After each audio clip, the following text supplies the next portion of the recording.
우의종의 좋은 세상. 추함, 더러움, 상스러움으로 만든 새해 되기를. 또다시 새해가 밝아오고 지구상의 모든 나라에서 누구나 새해 희망을 이야기한다. 매년 반복이기는 하지만 희망이 나쁠 것은 없다.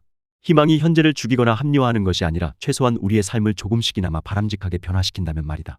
우리의 단골 새해 희망은 행복, 사랑과 같은 인류애로부터 한반도 평화와 통일의 공적 가치 혹은 가족 화목이나 개인 성취로 가득하다. 대부분 이미 여러 종교나 성현들의 말씀, 철학 같은 인문과학, 정치 등의 사회과학 등에서 강조하는 가치이며 공통적으로는 동물 같은 삶으로부터 인간다운 삶 혹은 인간답게 살라는 메시지다.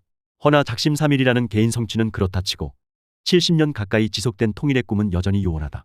돌이켜보면 사랑과 평화라는 소망도 몇 천 년 내려오는 소중한 가치지만 매년 새해 희망으로 반복 등장하는 것에 주목할 필요가 있다. 지구 현실을 돌아보아도 이스라엘의 처참한 가자지구 민간인 학살에서부터 강대국 대리전 속에 장기전이 된 우크라이나는 물론 중국의 티베트 탄압이나 아프리카 지역의 기아는 여전하고 기후위기와 코로나와 같은 전 세계 팬데믹 유행이 일상화되었다. 전 세계 공통적으로 던지는 새해 희망이 오랜 기간 매년 반복됨에도 불구하고 세상은 변하지 않았고 오히려 더욱 악화되고 있다. 이처럼 세상 고통이 변함없이 여전하다는 것은 오랜 기간 이어온 연초의 아름답고 멋진 희망의 영혼이 무력했다는 것을 의미한다. 우리는 공허한 새해의 희망을 매년 덕담처럼 해온 셈이다. 우리는 새해에 던지는 멋진 말과 희망에 늘 사기당하고 쏘가온 것 아닐까.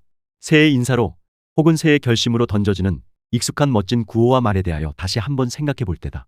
새해마다 다짐하는 희망과 염원이 현실에서 철저히 무력하다는 것에 대해서 성찰하지 않고서 또 다시 듣기 좋은 말로 새해를 시작한다는 것 자체가 어리석음이다. 지금은 농사 이외에는 별다른 일거리가 없는 농촌 지역의 노인들이 대부분이지만 예전 농촌에는 할 일 없는 젊은이들이 모여 술 마시고 도박하며 늙은 부모에게 돈 달라고 행패 부리는 아들 모습이 그리 낯설지 않았다. 늙은 어머니는 자식 잘 되라고 매일 아침 정한수 떠놓고 지성으로 기도하며 주변 힘든 이들을 먼저 생각하고 마을 일에도 우선 나서는 마음 따뜻한 노인들이건만 못난 자식들에 시달려 늘 마음고생이었다. 한편 1886년 출간된 지킬 박사와 하이드시라는 소설은 인간의 이중인격을 잘 표현한 것으로 유명하다. 의학박사, 민법박사, 법학박사, 왕립협회 회원 등 존경받는 지킬 박사의 내면에 있는 이기적이고 자기중심적이며 도덕적으로 무감각해 타인에게 고통 주는 하이드가 있다. 결국 최후에는 하이드가 자살하는 교훈적인 결론으로 막을 내린다. 과거나 소설만의 이야기가 아니라 지난 11월에는 과외 앱으로 알게 된 20대 여성을 살해하고 시신을 토막내어 유기한 여성에게 무기징역이 선고됐다. 일면식도 없는 피해자를 찾아간 피고인의 왜곡된 욕구 탓이라는 판시가 있었다. 이외에도 지금 이 순간 우리가 상상하기 어려운 끔찍한 폭력과 범죄는 일상적이다. 못난 아들과 하이드씨 혹은 각종 범죄자는 어디서 온 것일까? 왜곡되고 잘못된 것이기에 우리가 부정하고 자살시키고 처벌하면 끝나는 것일까? 그것은 자신의 일부임에도 끊임없이 부정당하고 스스로도 부정하게 된 우리의 악한 측면이다. 우리 내면의 악이자 어두운 시면이다. 인류 시초부터 카인은 아벨을 죽였고 인류 역사상 전쟁과 각종 폭력 및 사기, 협잡, 학대와 착취, 경우에 따라서는 존속살인은 물론 근친상간도 있었고 역사에 등장하는 각종 폭군과 간신배들의 끔찍한 기록은 문학과 역사문헌에 넘쳐난다. 악은 유별나거나 특별한 이들만의 이야기가 아니다. 너와 나, 우리 모두의 한 부분이며 인류 보편적 모습이다. 한나 아렌트는 그것을 악의 평범성으로 지적했다. 개인마다 어느 측면이 더 비중이 있는가의 차이는 있겠지만 인간은 악과 선을 동시에 담고 있는 존재이며 그 어느 쪽을 부정하는 논리나 자세로는 결코 우리를 변화시킬 수 없다. 인간을 제대로 이해하고 수용한 것이 아니기 때문이다. 또한 한글도 모르는 시골집 노모나 연말연시에 헐벗은 이웃에게 보내는 따뜻한 자선행위, 힘들고 소외된 이들에 대한 배려 등의 선한 마음 역시 명확한 우리의 일부분이다. 이는 굳이 어려운 경전이나 성현 말씀을 열심히 배우고 익히지 않아도 발현되는 우리 내면의 선한 본성이다. 평범한 너와 나를 이루고 있는 선과 악이건만 모든 종교나 성현들과 철학자들은 악을 부정하며 버리라고 말하고 선함만을 강조한다. 지고지순의 아름다움을 강조하고 오지 않을 고도를 기다리는 삶을 살라고 말한다. 경건과 깨끗함과 순수함을 강조하며 비움과 배려를 말한다. 동물과 같은 삶을 살면 안 된다고 인간답게 살라고 한다. 인간이라면 마땅히 탐욕과 추함, 더러움을 떠나야 하고 이를 위한 수행을 말한다. 참선, 명상, 묵언, 기도 등 다양한 방법을 멋지게 제시한다.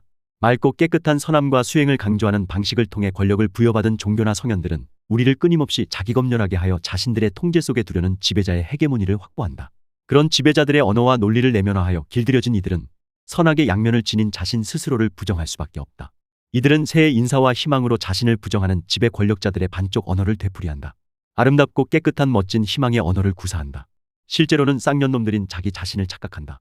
악을 잔뜩 지닌 자들이 마치 악은 다른 이의 것이냥 착각하면서 인간은 동물 같아서는 안 된다고 되뇌이면서 비속어를 사용하면 깜짝 놀라면서 끊임없이 자신을 분열된 상태로 몰아간다. 동물은 인간처럼 욕망을 사기와 협잡을 통해 탐욕스럽게 창고에 쌓아두지 않는다. 힘센 사자도 배고플 때 먹이를 죽이지 힘이 있다고 계속 잡아 쌓아놓지 않는다. 일부 집단 생활하는 곤충들이 저장하는 행동을 하지만 서로 공유할 뿐 인간처럼 내 것이라면서 사적 소유물로 선을 긋고 타인이 손대지 못하게 하지 않는다.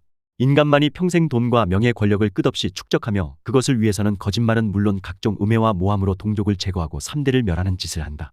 인간은 동물보다 훨씬 이기적이고 교활하고 더 못한 존재다. 지구 생태계를 망가뜨린 것까지 언급하지 않더라도 사람이 동물 같은 삶만 살면 세상이 이렇게 각종 사기 협잡이나 집단 폭력으로 점철되지 않는다. 물론 자신의 삶의 의미를 물으면서 자신을 희생하고 자신이 믿는 추상적 소신이나 공적 가치를 위해 헌신적으로 살 수 있는 이타적 측면도 인간이 동물과 다른 점임은 분명하다. 태생적으로 지닌 인간의 이중적 본성을 인정하지 않는 그 어떤 종교나 철학, 정치도 세상을 바꾸지 못한다.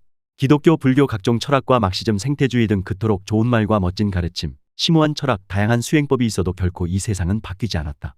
그런 옳은 말들은 그런 말들이 뿌리내려야 하는 인간이 지닌 어두운 반쪽을 부정하며 인정하지 않고 있기 때문이다. 현실에 맞는 말이 되지 못한다. 인간의 한 부분을 부정하면서 어떻게 인간을 바꿀 수 있는 희망의 소리가 될 것인가? 그것은 삼인성으로 이뤄진 사기다. 단지 우리가 그것에 길들어져 사기라는 것을 눈치채지 못할 뿐이다. 자신이 지닌 어두운 측면을 부정하고 맑고 아름다운 지고지순한 존재가 될 수 있다는 집단 착각을 유도해 우리를 지배하고 통제하기 위해 던져진 허울 좋은 미끼다. 끝없는 탐욕과 악을 지닌 인간이 동물보다 못함을 부정하면 그 어떤 말도 현실에서 실질적인 효력을 발휘할 수 없다. 인간은 그 내면에 더럽고 추하고 야만적인 부분이 확실하게 각인되어 있는 존재이기 때문이다. 그런 부분을 부정하며 제거한 상태로서 윤리와 도덕적인 모습만을 인간답다고 하는 순간 그 이후의 모든 언설은 공허하게 퍼져나가는 사기꾼의 말이 된다. 그것은 내 삶과 상관없는 예수님 말씀이고 부처님 말씀일 뿐이라서 우리에게는 위선 떠는 것만 남는다. 기독교 7대 죄악인 교만, 인색, 질투, 분노, 음욕, 탐욕, 나태라는 너나 나나 우리 각자 모두 가지고 있는 이 부분을 부정하라는 것은 우리에게 팔다리를 자르라는 것과 같은 셈이다. 그래야 이룰 수 있는 아름다움과 지고지순의 가치란 그리할 수 있는 몇몇만의 일이다. 세상을 이루고 있는 무수히 많은 사람들에게는 전혀 먹힐 수 없다. 무엇보다 스스로 우리 내면의 더러움과 추함을 인정해야 한다. 자신 안의 어두운 음란함과 게으름과 폭력의 가학성과 질투, 분노 등을 인정할 때 비로소 우리는 그런 것들로부터 자유롭게 되어 그것을 밟고 일어설 수 있음이 중요하다. 기독교 7대 죄악이나 유교의 7거지악, 불교의 삼독심 등 오랜 세월 그들이 부정해온 모든 더러운 모습이 우리 인간 자체의 한 부분임을 솔직하게 인정하고 직시하며 이를 품을 때 비로소 인간은 동물보다 못한 상태에서 벗어날 수 있다. 오만하고 거룩한 종교로부터 불교의 밑바닥 입전수수나 기독교의 진정한 이웃 사랑이 가능해진다. 종교나 성현들의 가르침이 현실을 바꿀 수 있는 힘이 된다. 결국 이는 우리의 문제가 아니라 인간을 부정하며 권력을 움켜쥐어 지배 권력이 된 종교와 성현들의 책임이기도 하다. 우리로서는 그들의 번지르르한 기름진 말에 속지 않아야 하는 것이고 부정하는 것과 인정하는 것의 차이는 매우 크다.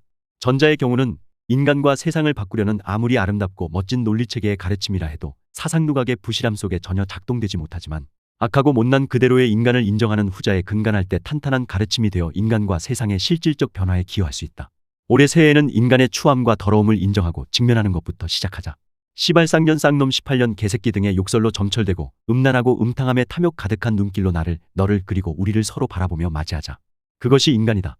수많은 문학과 예술 작품에 등장하는 비이성적이고 광란의 추한 모습이 사람마다 정도는 달라도 다 갖고 있다는 것이고 그 모습이야말로 인간다움이다. 인간답다는 것은 동물보다 못한 생명체이면서 동시에 지금 이대로 온전하게 신과 같은 존재가 될 수 있는 양면성을 말한다. 인간다움이 인간의 선한 반쪽만 말할 때 그 인간다움은 영원히 얻을 수 없는 허상이다. 돌이켜보면 추함을 부정하고 선함을 말하는 지배자의 논리나 가치는 모두 옳지만 맞지 않다. 자신의 추함을 인정하면서 선함으로 나아갈 때 비로소 우리는 진정한 선함을 얻는다. 이를 추함과 더러움을 인정하고 수용한다는 것이 그것들에 머물라는 것으로 오해할 필요는 없다. 추하고 더러움에 머물러 있는 자들을 비웃거나 질책하거나 경멸하기보다는 자신과 같은 존재로서 품고 보듬자. 그것이 우리가 인간을 이루고 있는 악의 평범성에 직면하면서도 그것을 넘어 선의 일상성으로 나아갈 수 있는 유일한 길이다.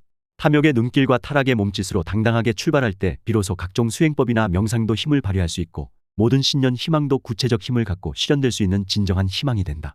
인간의 어두움과 추함과 더러움을 따뜻하게 품어 안을 때 비로소 자신이 변화되는 새로운 세계로 나아갈 수 있다. 지배자들이 심어놓은 자기 부정을 기반으로 해서는 결코 이뤄질 수 없는 것이 우리가 매년 반복하는 신년 희망이다. 이제 우리의 새해 희망은 추한 더럽고 상스런 나의 한 부분을 인정하고 따뜻하게 보듬으면서 수용하는 것이다. 속지 말자. 18년 놈들아. 너희가 포장하고 있는 자존심이나 청정함이나 숭고함, 그런 것은 모두 쓰레기이자 착각이다. 오히려 더럽고 추하고 악한 그것이 곧 너의 온전하며 지고지순의 진리 모습이다. 악이 평범한 나와 너, 우리 일부임을 인정할 때 진정한 선의 일상성이 빛을 발한다. 그렇지 않은 선은 모두 위선이자 사기일 뿐이다. 동물보다 못한 삶을 살 것인가? 말만 동물 같지 말자면서 괴로워할 것인가? 아니면 진정 동물 수준을 넘어 사랑의 모습으로 살 것인가? 그 어느 경우건 모두 인간답다는 것부터 인정하면 되겠다. 올해는 못나고 탐욕 많은 자기 자신을 보다 온전하게 있는 그대로 품고 보듬으면서 그리하여 못나고 탐욕스런 이웃도 따뜻하게 바라보며 우리를 선과 악으로 분열시켜 힘들게 하는 모든 지배 권력을 거부하는 방탕한 몸짓으로 자유를 찾아보자. 우리는 본디 자유인이었다. 더 칼럼니스트